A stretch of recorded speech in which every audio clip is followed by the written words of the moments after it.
नमस्कार.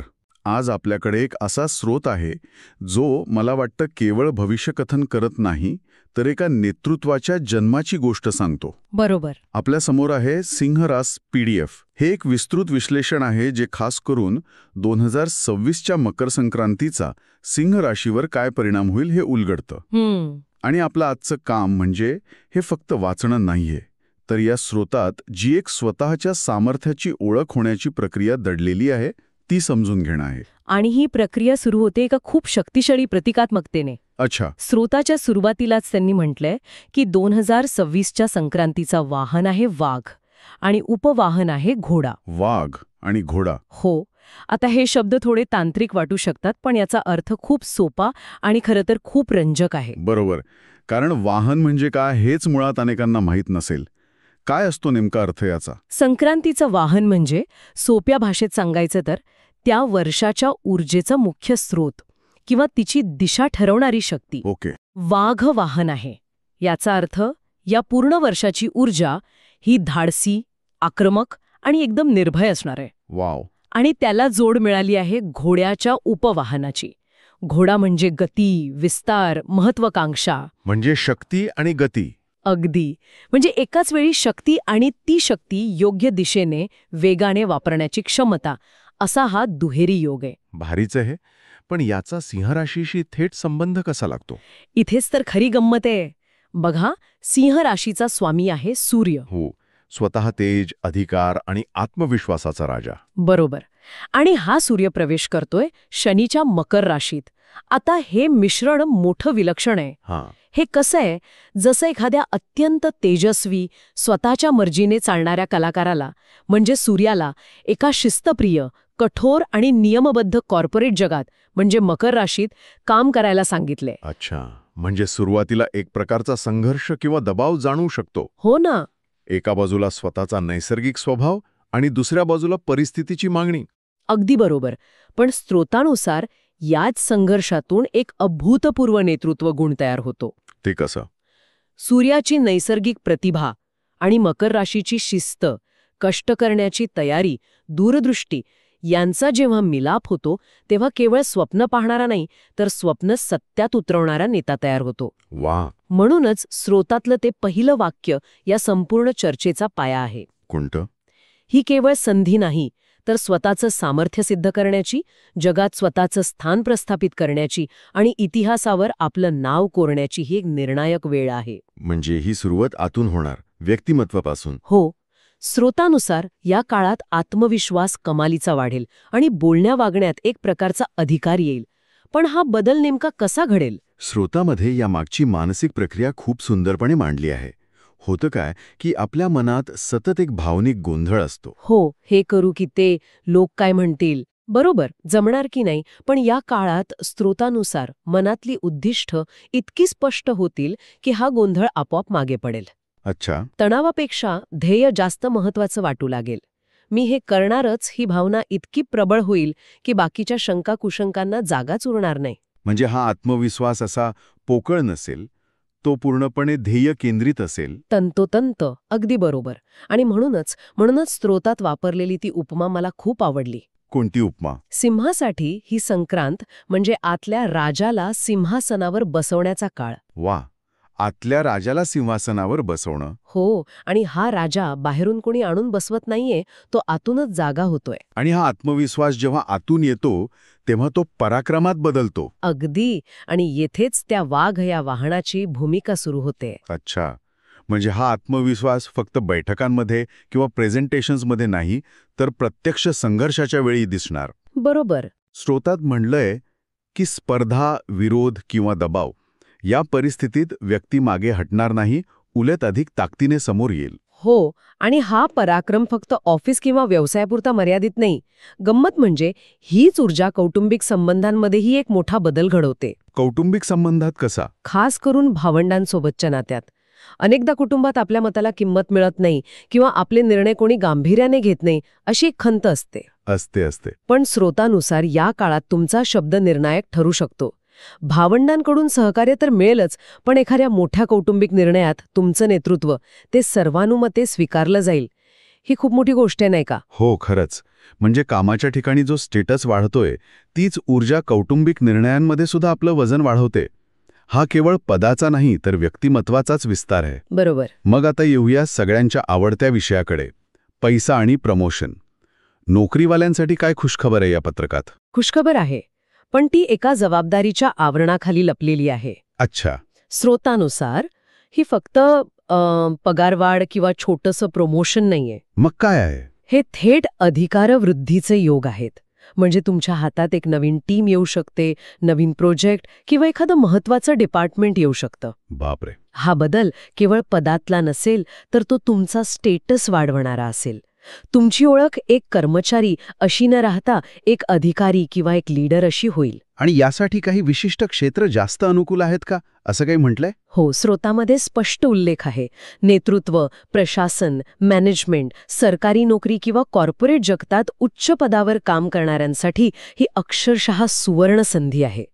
जिथे निर्णय घ्यावे लागतात, लोकांना सोबत घेऊन काम करावं लागतं, तिथे तुमची नैसर्गिक प्रतिभा पूर्णपणे वापरली जाईल. हे झालं नोकरदारांचं. हां. पण जे स्वतःचा व्यवसाय करतात त्यांचं काय? त्यांच्यासाठी हा राजा होण्याचा अनुभव कसा असेल? व्यावसायिकांसाठी ही वेळ आहे रोजच्या धबडग्यातून बाहेर पडून धोरणात्मक विचार करण्याची. म्हणजे स्ट्रॅटेजिक थिंकिंग. हो. स्रोतानुसार आता केवळ गिऱ्हाईकं वाढवण्यावर नाही तर ब्रँड तयार करण्यावर लक्ष केंद्रित करायला हवं. तुमचं नाव, तुमची प्रतिष्ठा कशी वाढेल यासाठी केलेले प्रयत्न फळाला येतील. अच्छा. मोठे क्लायंट्स मिळवणं, बाजारात आपलं स्थान इतरांपेक्षा वेगळं आणि वरच्या पातळीवरचं आहे हे सिद्ध करणं, यासाठी ग्रहमान पूर्णपणे अनुकूल आहे. थोडक्यात हा काळ नफा कमावण्यासोबतच नाव कमावण्याचा आहे. आणि जिथे नाव आणि अधिकार येतात तिथे पैसा आपोआप येतोच. बरोबर. पुढचा मुद्दा आर्थिक लाभाचा आहेच, पण इथे एक गोष्ट मला खूपच आकर्षक वाटली. कोणती? स्रोतातील एक वाक्य आहे, सिंहासाठी पैसा हा केवळ गरज नसून सन्मानाचं प्रतीक असतो आणि तो इथे मिळतो. थांबा, म्हणजे मिळणारा पैसा हा फक्त आकडा नसून सन्मानाचं प्रतीक आहे. ही कल्पनाच किती वेगळी आहे. हो, आणि हाच या विश्लेषणाचा गाभा आहे. इथे मिळणारा पैसा हा तुमच्या कर्तृत्वाला मिळालेली पोचपावती असेल. तुम्ही घेतलेल्या जबाबदारीचं, तुमच्या अधिकाराचं ते प्रतिबिंब असेल. खरंय. म्हणूनच स्रोतामध्ये भौतिक सुखांवर होणाऱ्या खर्चालाही योग्य ठरवलं आहे. मग ती नवी गाडी असेल, मोठं घर असेल किंवा घरातल्या सोयीसुविधा असतील. हा खर्च उधळपट्टी म्हणून पाहिला जाणार नाही, तर तो वाढलेल्या प्रतिष्ठेचं आणि यशाचं प्रतीक मानला जाईल. आणि या आर्थिक आणि व्यावसायिक स्थैर्याचा परिणाम साहजिकच घराच्या चार भिंतींवरही होणार. नक्कीच. स्रोतामध्ये म्हटलंय की घरात महत्त्व वाढेल, कुटुंब तुमच्याकडे आधारासाठी आणि सल्ल्यासाठी बघेल. आणि हेच स्थैर्य मालमत्तेसंबंधीचे मोठे निर्णय घेण्यासाठी आत्मविश्वास देतं. घर, जमीन, ऑफिस स्पेस किंवा इतर कोणतीही गुंतवणूक करण्यासाठी हा काळ उत्तम आहे, असं स्रोतामध्ये स्पष्ट नमूद केलं आहे. अच्छा. कारण आता तुम्ही केवळ स्वतःसाठी नाही तर संपूर्ण कुटुंबाचा विचार करून निर्णय घेण्याच्या स्थितीत असाल. तुमचा निर्णय केवळ भावनिक नसेल तर त्याला दूरदृष्टीची जोड असेल. हे झालं व्यावसायिक आणि कौटुंबिक आयुष्य. पण वैयक्तिक नात्यांचं काय? विशेषतः वैवाहिक जीवनाबद्दल काय संकेत आहेत?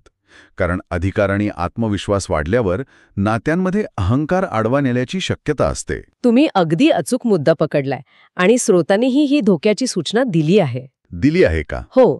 विवाहितांना जोडीदाराचा पूर्ण पाठिंबा मिळेल, त्यांच्या प्रगतीत जोडीदाराचा मोठा वाटा असेल, पण त्याचवेळी एक सल्ला दिला आहे, अहंकार टाळा. महत्वाचं आहे हे. बाहेरच्या जगात तुम्ही राजा असाल, पण घरात तुम्ही एक भागीदार आहात हे विसरून चालणार नाही. पण हे सोपं नाही. एकीकडे जग तुम्हाला नेता म्हणून बघतंय आणि दुसरीकडे घरात अहंकार टाळायचा आहे. या दोन्हींचा समतोल साधण्याबद्दल स्रोतामध्ये काही अधिक सूचना आहेत का? थेट सूचना नाही, पण एक सूत्र दिलं आहे. काय? तिगो कमी, संवाद जास्त. वाह. म्हणजे तुमच्या मनात काय चाललंय, कामाचा ताण किती आहे, तुमच्या अपेक्षा काय आहेत, हे जोडीदाराशी मोकळेपणाने बोला. तुमचा अधिकार गाजवण्याऐवजी तुमची मतं मांडा. हा समतोल साधला तर नातं अधिक घट्ट होईल. आणि अविवाहितांसाठी? जे अविवाहित आहेत त्यांच्यासाठी एक चांगला संकेत आहे. त्यांना त्यांच्या तोडीसतोड, प्रतिष्ठित आणि आत्मविश्वासू जोडीदार मिळण्याची शक्यता या काळात वाढते. म्हणजे नात्यांमध्ये सुद्धा एक प्रकारची समपातळी साधली जाईल. आता मुलाबाळांच्या बाबतीत काय, संतती आणि शिक्षणाबद्दल काय म्हटलंय? इथे पालक म्हणून तुमची भूमिका खूप महत्वाची ठरणार आहे.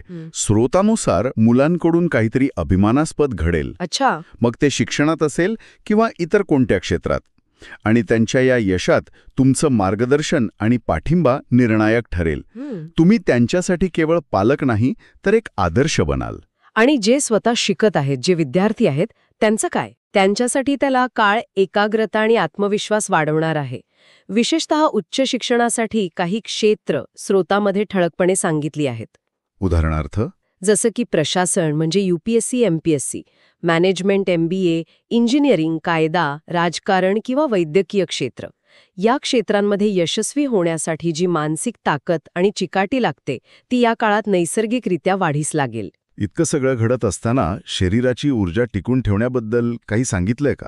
कारण एवढ्याच जबाबदाऱ्या म्हणजे ताण आलाच. हो, आणि म्हणूनच आरोग्य, शत्रू आणि कर्ज या 3 गोष्टींना स्रोतामध्ये एकत्र मांडलं आहे. ओके. त्यांना संधींसोबत येणारी आव्हानं असं म्हटलं तर वावगं ठरणार नाही. आरोग्याच्या बाबतीत एकूण ऊर्जा आणि उत्साह उत्तम राहील, कामाचा डोंगर उपसण्याची ताकद शरीरात असेल. पण वाढलेला अधिकार आणि कामाचा ताण याचा परिणाम रक्तदाब, डोळे आणि हृदयावर होऊ शकतो.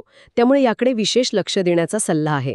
अति आत्मविश्वासात आरोग्याकडे दुर्लक्ष करू नका, ही एक महत्वाची सूचना आहे.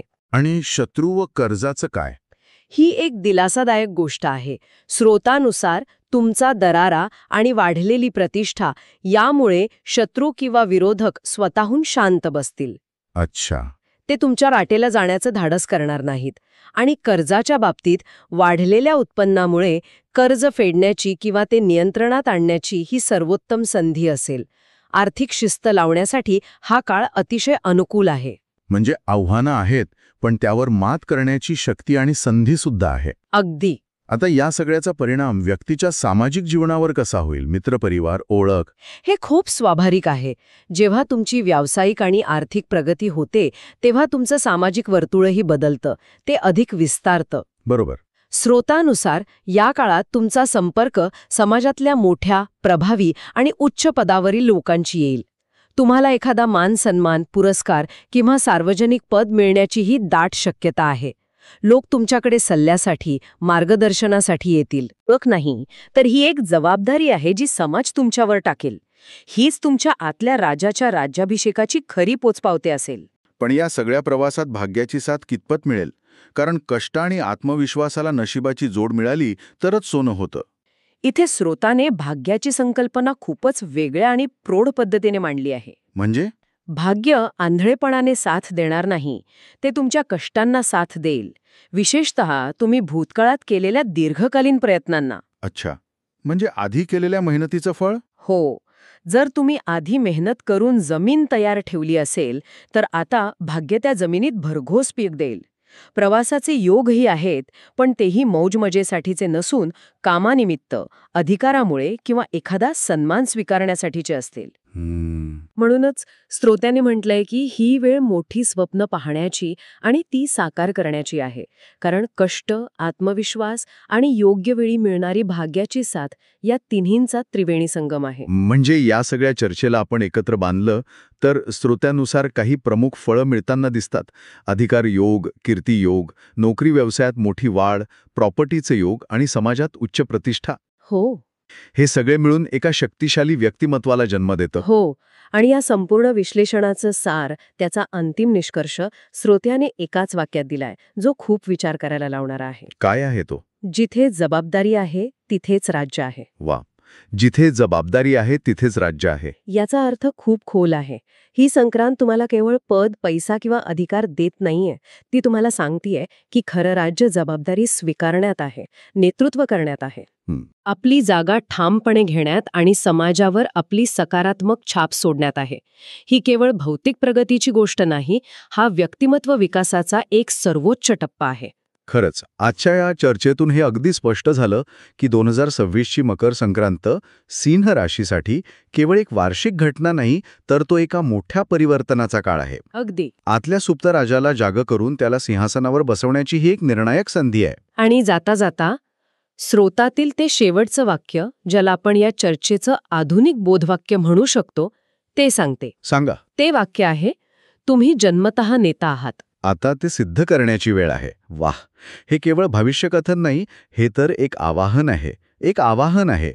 खरोखरच विचार करायला लावणार